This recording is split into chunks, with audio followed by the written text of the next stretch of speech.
Hello world, this is Dippy Egg, where the original black and white Game Boy is king and we are living like royalty. But it struck me recently that I live in the selfie capital of the world, and I can't take a selfie with Jeep Jamboree on the Game Boy. We gotta use a different peripheral, the Game Boy camera. This thing's a beaut. It plugs right into the Game Boy and you can take selfies all day long. It's awesome. Let's dig into it.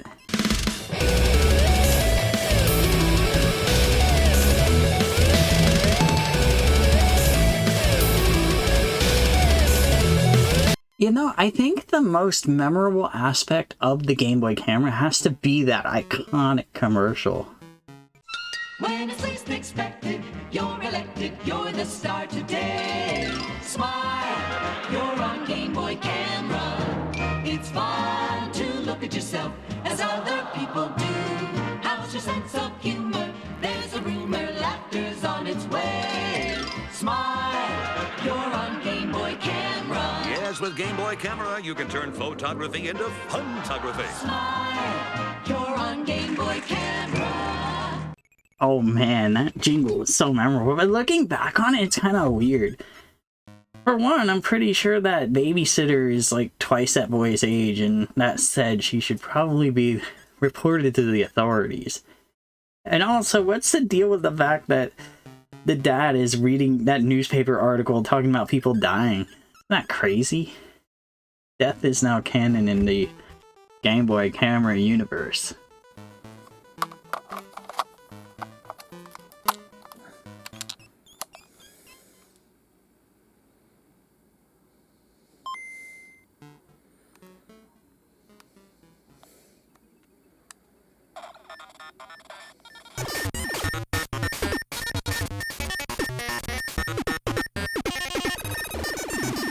God, this title screen is nightmare fuel. The Game Boy camera, released in 1998, was such an ambitious beast. Even if it was simply just a camera, I'd be saying this, but there's so much more. Yes, it has a camera. It can swivel 180 degrees around, and it's perfect for taking lots of selfies in here, the selfie capital of the world. But I'd be selling it short if I said that that was all it could do. Now, obviously, there's the camera mode, and there's a lot of settings to it, like the brightness and the contrast and the ability to do neat stuff like panoramas and stuff. In addition to that, you could also edit photos to have images and text over them, including neat little stickers of like eyes and mouths and stuff to give your selfie goofy faces and stuff. Pokemon stickers, Mario stickers, and stickers that I'm pretty sure are supposed to be Mickey Mouse's ears. Don't tell Disney though, I don't want to see them get sued for that. The quality obviously isn't great visually, but it's on a Game Boy, so what do you really expect? This was incredible back then, and even for Game Boy standards, it's pretty amazing. Hell, this thing won a Guinness World Record for smallest digital camera in 1999. Now sure, Guinness isn't exactly a legit organization nowadays, where credit's due, am I right? But hey, I could try to record my video Game Boy camera style.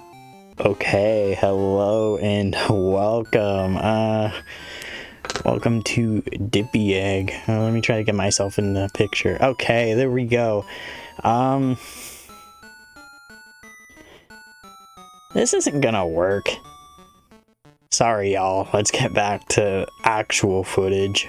In addition to that, you can also print out your photos. Here's the Game Boy printer, and I sadly don't have any paper for it, and I don't feel like buying it because I would barely use it. But I used to print out stupid photos all the time, and not just on the Game Boy camera. This thing works with a bunch of other games as well. You just needed a link cable to hook the Game Boy to the printer, and boom, you have low quality stickers. I also don't currently have an original Game Boy link cable either, so every time I try to print, they show this terrifying error message, and suddenly I feel that this is actually a horror game. All the error messages are like that, and they never stop being scary, but even though I'm cheap and don't feel like ponying up money to print these stickers on what is essentially adhesive receipt paper, I think I will make stickers of some of my cool Game Boy camera designs to hand out to my friends and to promote this channel, so let me know what you think of them.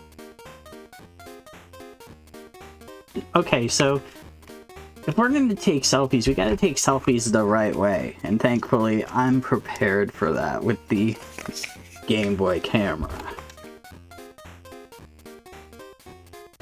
Oh yeah, we're living in style now. Let's go out and take some selfies.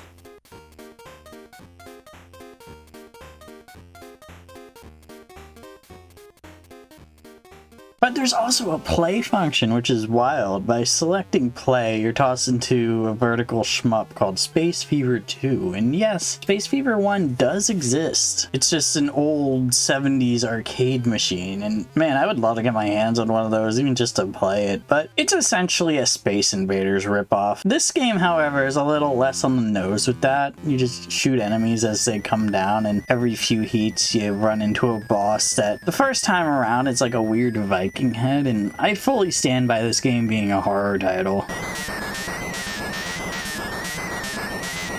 Also, for some reason in Space Fever 2, there's like a suicide button. So like, if you press the B button, for some reason your ship just like explodes. I don't know why, but sure. A few more minutes, if you survive that is, leads you to another boss, which is the same idea, only this time it's a mustached fellow who might be Mario? I don't know. He's spooky though. Is this like Donkey Kong Jr. where Mario is the bad guy? I don't know.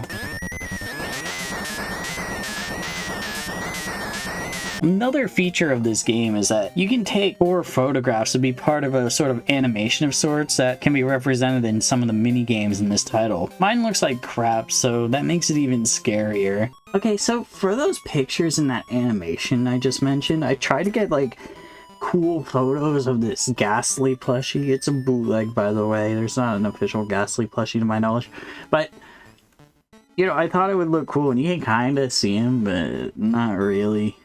A shame.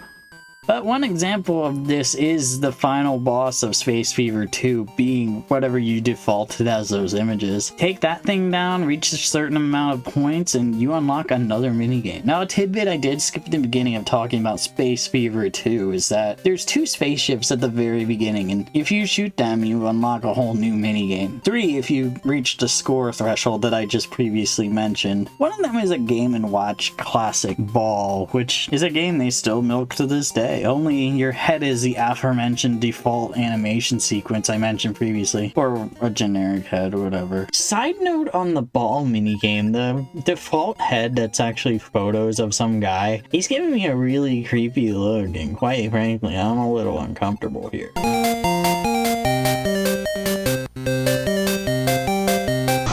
you want to play some Game & Watch Ball? It's on this, on the Game Boy camera. Ball? He doesn't want to play ball.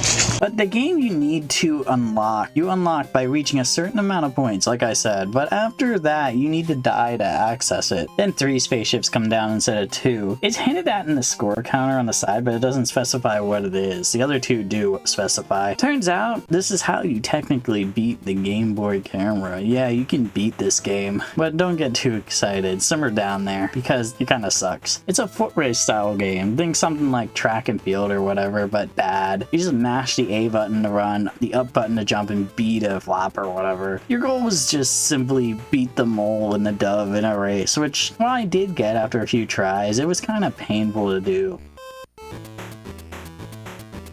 It's kind of like a really crappy Mario Party minigame or something, but at least you get to pick between 2 random stock heads or your beautiful animation head. After you beat the running minigame, for some reason, there's also a flag at the side, and if you button mash to the point where your thumb is in pain, the flag will go all the way up, but I don't think it does anything. I think I just wasted my time and hurt my thumb for no reason. But wait, silly me, I skipped one of the minigames.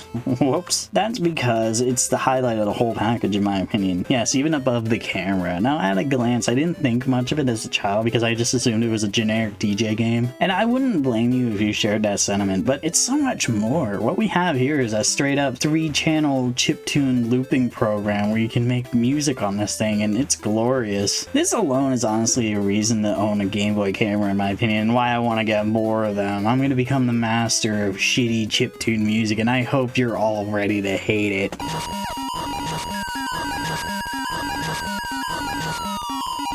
Prepare yourselves for my noisy, awful chiptune project. It's nothing super fancy, really. Obviously, it's not LSDJ, but for being a licensed first-party Nintendo title, this is insane, and you can even pick what head to use in this one. It's beautiful. So yes, this is indeed the Game Boy camera, and it's a glorious piece that every Game Boy collector should have, whether it is to take artsy photographs that are in low quality, make sweet music, or play game and watch ball.